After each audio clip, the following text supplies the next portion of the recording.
حضرت زینب کے پیٹ میں بچہ تھا. حضرت زینب حضور کی بڑی صاحبزادی، سب سے بڑی شہزادی نبی کریم کی. جناب زینب گھوڑے پہ بیٹھی تھی، حبار بن اسود. جناب زینب کے جسم اطہر میں اولاد تھی، بچہ تھا. حبار بن اسود نے وہ بیٹھی تھی گھوڑے پہ، تو نیزہ مارا گھوڑے پر یا اونٹ پر، گھوڑے کو نیزہ مارا، گھوڑا تیز دوڑا، جناب زینب گھوڑے سے گر گئی. ان کے پیٹ میں بچہ تھا، ضائع ہو گیا. پھر وہ کافی دیر علیل رہی، اسی بیماری سے ان کا وصال ہوا. وہ شہید ہوئی. بڑی تکلیف ہوئی نبی کریم کو، بڑی تکلیف. فتح مکہ کے موقع پر حبار بن اسود کلمہ پڑھنے آیا.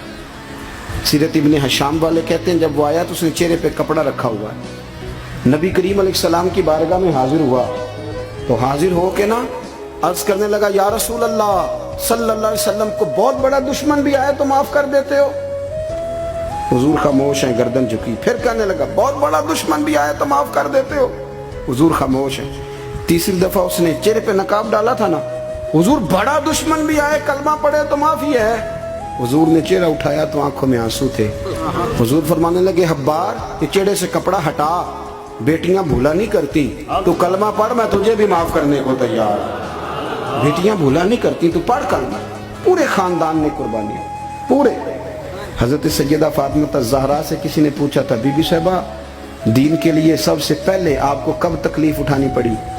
حضرت فاطمہ فرماتی میں چھوٹی سی تھی جب میری اماں وصال کر گئی، اور جب جناب ابو طالب وصال کر گئے تو مجھے کسی نے پہلے دن جب میں نے یہ تکلیف دیکھی اور صحیح کسی نے مجھے آ کے بتایا کہ فاطمہ نبی پاک علیہ السلام حرم کعبہ میں سجدے میں تھے. اونٹ کی اوجڑی بڑی وزنی ہوتی ہے، حضور سجدے میں تھے. ابو جہل نے دو لوگوں سے کہا تو انہوں نے اونٹ کی اوجڑی لا کے نبی پاک کے سر پہ رکھ دی.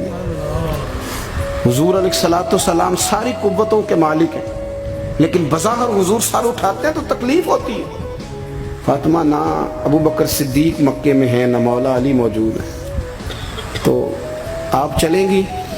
بی بی صاحبہ کہتی ہے میں اس عمر میں چہرے پہ نقاب ڈال کے نکلی، اس عمر پہلے دن نکلی. اماں چلی گئیں، پہلے دن میں نکلی، اور جب میں حرم کعبہ میں گئی تو میں نے لوگوں کو اپنے باپ پر معاذ اللہ ہنستے ہوئے دیکھا. کہتی میں نے کھینچ کے اوجڑی حضور کی اتاری. نبی کریم نے میرا چہرہ دیکھا تو حضور رو پڑے. فاطمہ تو کیسے آئی؟ حضور مجھے اطلاع ملی.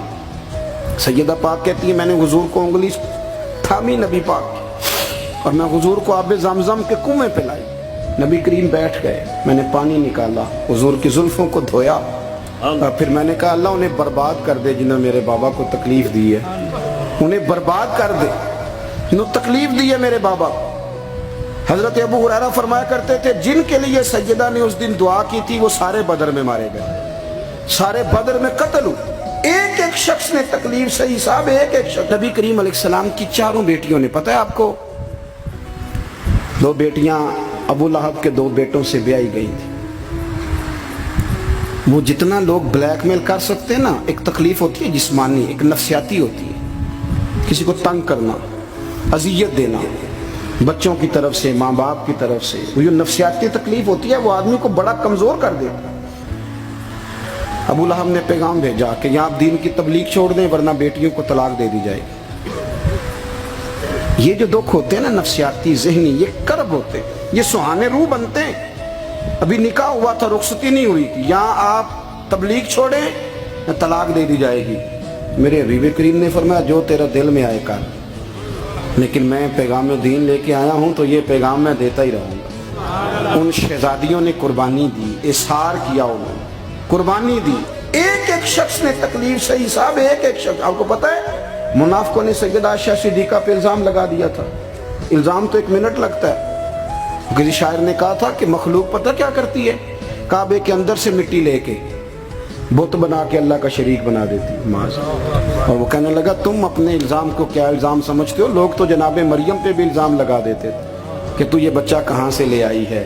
کہنے لگا مخلوق تو فنکار ہے اس درجہ کے پل بھر میں، سنگے در کعبہ سے بھی اصنام تراشے. تم کون ہو، کیا چیز ہے داغ کبابی، لوگوں نے تو مریم پہ بھی الزام تراشے.